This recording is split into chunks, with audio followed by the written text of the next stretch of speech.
like a stool softener. Nice. Which, yeah, exactly. So now you're gonna shit your brains out. And fucking piss my brains out. Like, I have, like, one sip of seltzer, like, half an hour later, I'm like, oh, fuck, I gotta piss. So they gave me that, and they gave me oxycodone. Yeesh. Which... That's some powerful shit. Yeah. Which I didn't really realize, but they're like, all right, just take one every 4 hours as needed for the pain or whatnot. They're like, you have to take it? No, but, if the pain's kind of unbearable for you, just fucking go with it. I'm like, all right, fair enough. So, like, the first, like, few nights that I'm there, I have a fucking oxy, and they're like, so, like, well, we can't drive anywhere on there. Like, don't operate machinery or anything like that. Mm-hmm. So, I'm like, so I'm going to be out of work for a little bit, right? They're like, yeah, at least, like, 6 weeks. I'm like, oh, shit, okay. So, like, well, if you're on the oxycodone, you can't, run any machinery. Mm-hmm. Like, yeah, that would kind of be a bad idea to run a cash register high on my fucking gourd and, passed out there. Yeah, seriously. And they said, you can't lift anything over 10 pounds. I'm like, well, fuck me, man. And that's for 6 weeks, right? You can't lift anything over 10 pounds? Pretty much for 6 weeks. I I don't know how well my body's healed. Like, I feel like I can fucking lift, like, a ton of shit and whatnot, but, I have a follow-up appointment on the 8th, so I won't know until then, so. And that would be how many weeks in at that point? Let's see, like, left the hospital Christmas Eve, so it'll be, like, about 2 weeks. Oh, right on.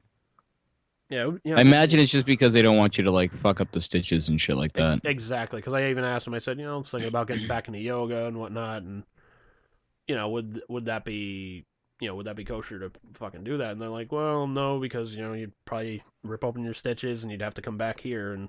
Oh, yeah. They're like, as much of a model patient as you've been, I'm sure you don't want to be back here. I'm like, yeah, pretty much no. Yeah. So, so hence why I gave you the DDP yoga stuff. I'm like, all right, you hang on to it, you do it until I can fucking get better and whatnot.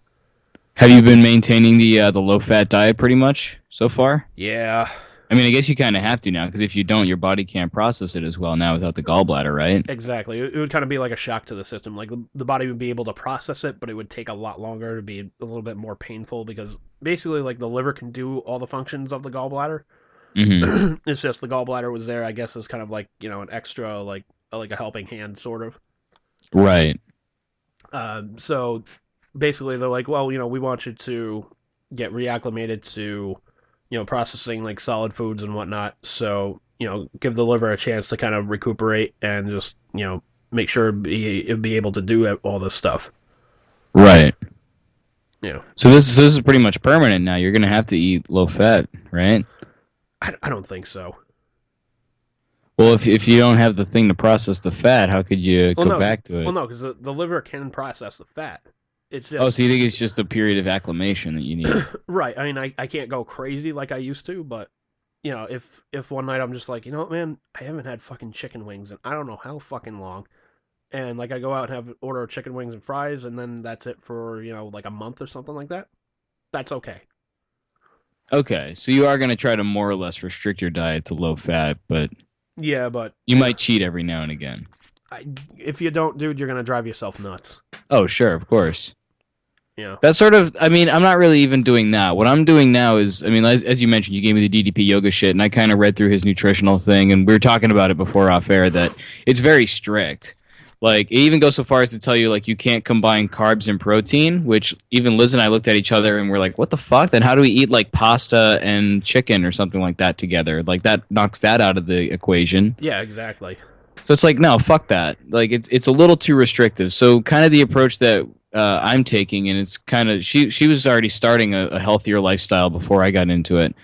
She was working out and shit. And basically, I'm just trying to snack fewer times in a day, and when I do snack, I try to eat better. I'm trying to eat more like vegetables and fruits and like fresh food, instead of like processed stuff. I'm trying to eat less like cookies and brownies and sweets, and trying to eat more like salads and greens and things like that, and just trying to not necessarily I'm definitely not trying to starve myself, because I know from reading up that, if you starve yourself, you're not going to have success for so many reasons. But I'm trying to make it so that I'm still satiated, but eating good food instead of like eating a bunch of crap. And I mean, I still have cookies and the occasional candy or whatever, but I try to limit that, and I try to make it stuff that's, as healthy as possible.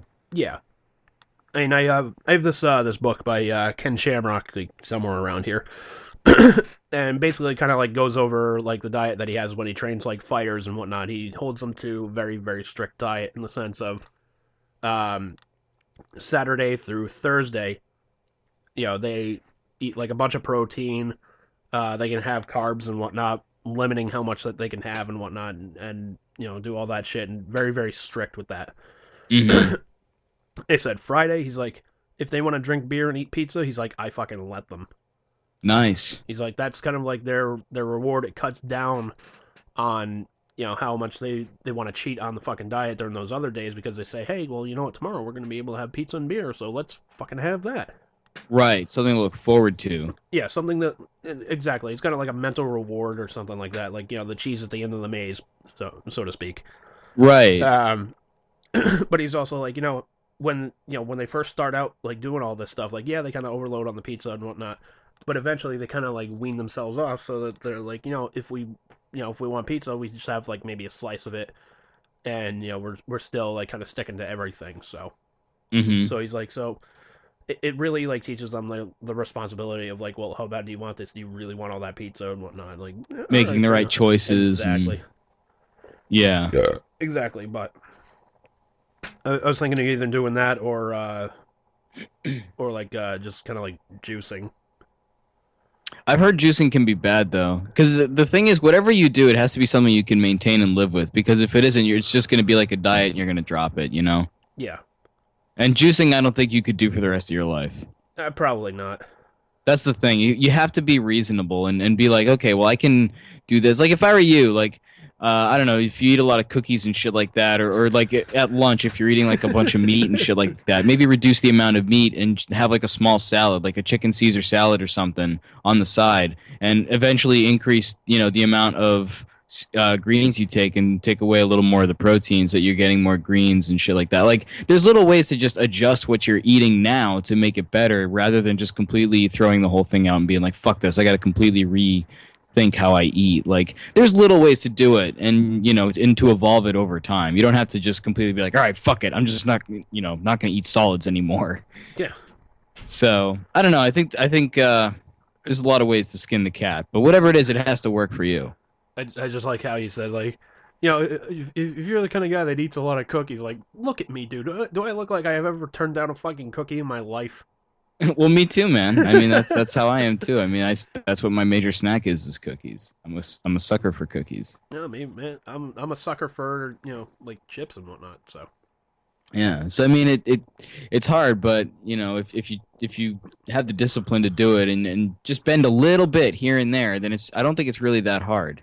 And I mean, I can't really say much because I haven't had a lot of progress. I haven't had a lot of time on it. I've just finished week one of this regimen, if you will. But so far, it's not so bad. I mean, I'm not really.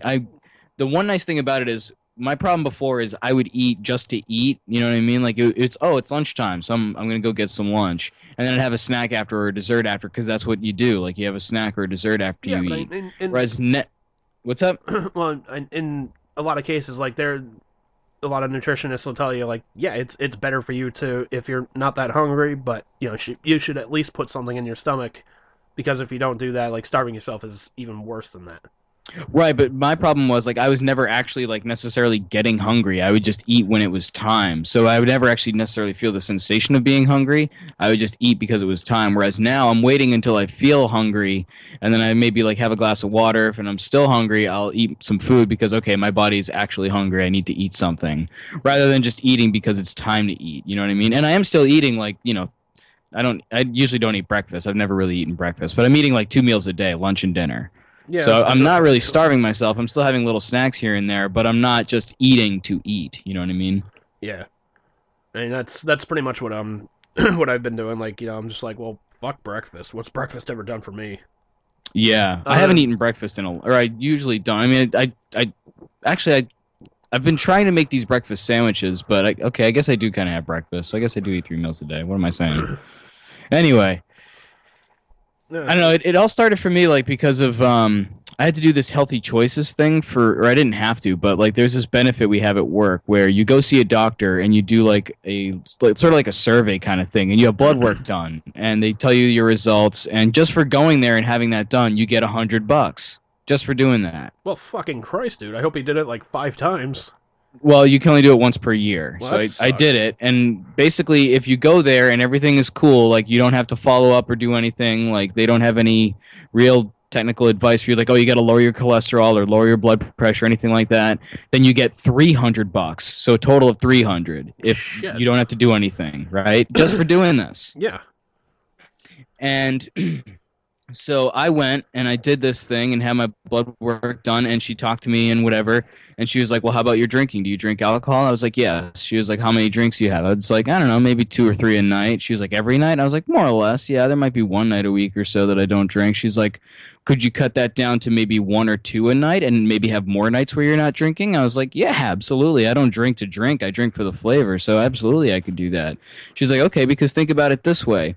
Each beer that you're drinking is about 200 calories. If you can reduce 1 per night, you're burning, what is it, like 1,000 calories a week. You're almost halfway to a pound that you're dropping every week just from reducing your beer intake. And I was like, fuck, I never thought of that.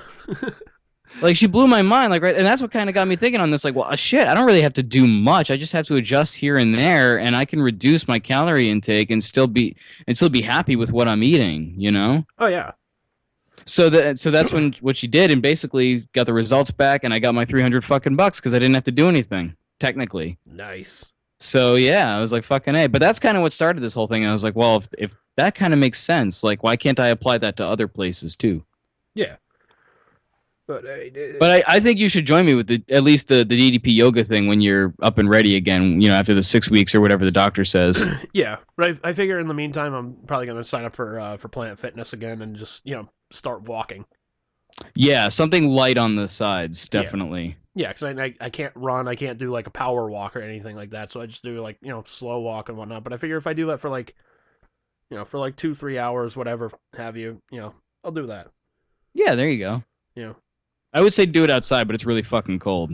Yeah, and there is a walking path like by my house. So I figure like, you know, if it's a nice day and whatnot, yeah, I'll go walk over there. But you know, yeah, weather's shitty. Fuck it, I'll go over to walk on a treadmill and whatnot.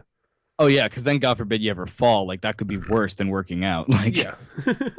So I have taken a tumble or two in my life. Well, no, I mean like with the stitches. Like if you fall, like that could really suck.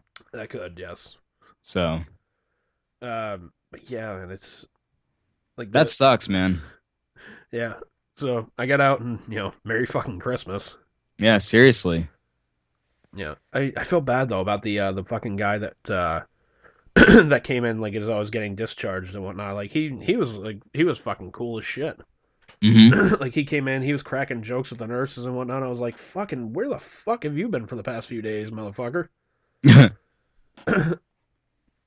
So, you know, he tells his story to the nurse, and the reason he was there though, he had a little too much to drink and fell down about 9 stairs. Oof. Yeah.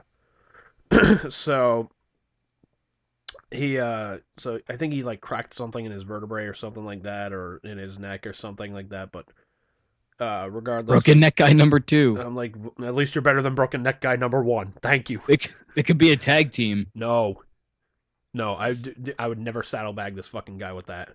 Never. Fucking never. Like, there are people in this world that I fucking hate, and okay, well, maybe I'd saddlebag him with those, but, you know, I would never, ever saddlebag somebody like that with somebody that I fucking dig. That's just cruel and unusual. Why am I being tagged up with this guy? He's a drug alcoholic son of a bitch. His girlfriend's probably having a heart attack as we speak. He told me Oh, he was gonna shit. be in the match on Monday. He's not there. Let's go to his apartment and pound on the door. Pound on the door and let me hear it over the phone. Oh He's not man, it's answering. supposed to be a match for the tag belts. We're supposed to be taking on the Road Warriors. Like